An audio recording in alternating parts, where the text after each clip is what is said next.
Everyone assumes loneliness looks a certain way: an empty apartment, a silent phone, a person sitting alone at the edge of something.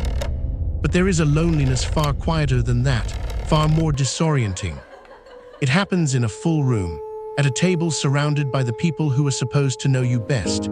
It happens mid-laugh, when you realize the laugh isn't quite real, when you look around and feel, somehow, that no one here is actually seeing you. This is the loneliness no one warns you about, the kind that carries no name, and the kind that hurts most, precisely because it shouldn't exist at all. There is a particular silence that lives inside family gatherings. Not the absence of noise, there is plenty of that. Conversations overlap. We are so Someone is proud always of him. talking about something. More food. The television hums in the background. Laughter arrives and disappears. But underneath all of it, there is you sitting somewhere slightly apart from it all, even when you're physically in the center of it, nodding at the right moments, smiling when it's expected, performing the shape of belonging while feeling, somewhere deep and wordless, that you are utterly alone. You may have felt this at a birthday dinner, then she just a walked holiday right out the gathering, door. a Sunday afternoon Are you that serious? looked, from the I outside, can't like believe warmth itself. And if you've ever felt it, you've probably also felt the guilt that followed. What is wrong with me? You might have wondered. These are my people. I should feel safe here. I should feel known.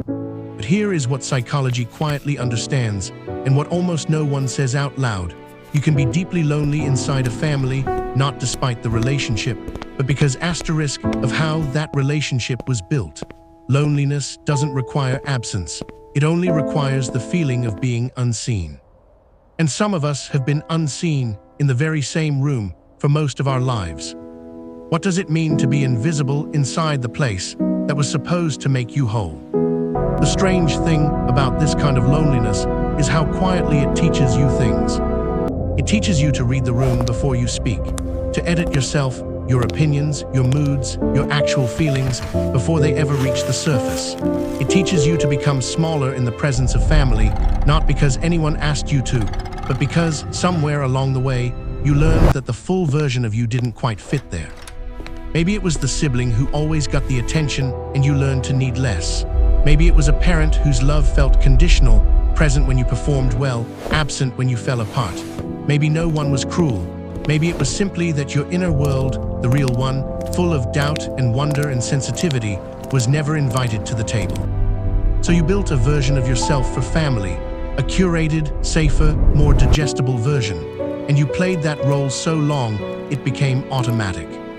You show up, you participate, you go through the rituals, but there is a part of you, the truest part, that stays quietly behind, watching from a little distance, wondering if anyone will ever think to ask how you actually are. This is how invisible loneliness works. It doesn't announce itself.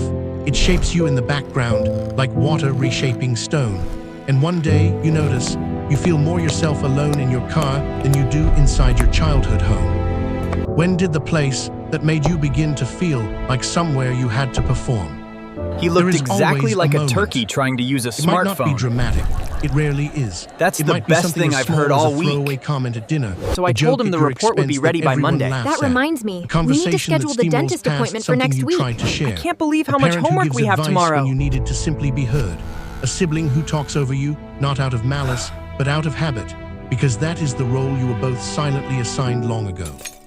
And something in you, your chest, your stomach, somewhere unnamed, quietly contracts. Your body noticed what your It's mind so still lovely tries to to see rationalize. everyone together because the again. body doesn't perform. It keeps honest Oh, records. yes. The The tension food in is your jaw when a wonderful. certain topic comes up. The exhaustion that arrives within hours of a family visit, even when nothing happened.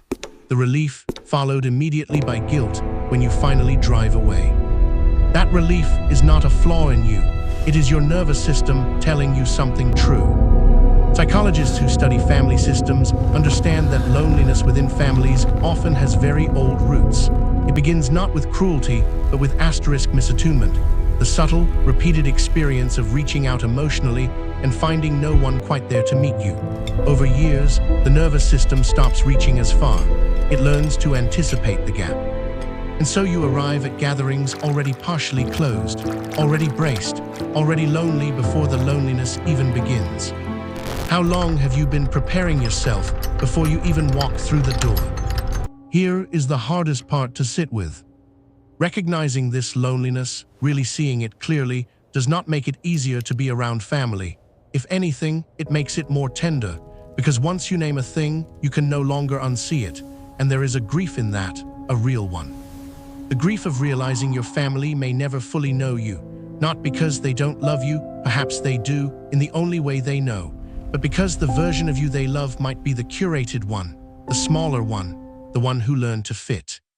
And there is the grief of understanding that you spent years waiting to feel seen by people who may not have the capacity to see you the way you need. That is not blame. That is just something profound and sad that is true for many people.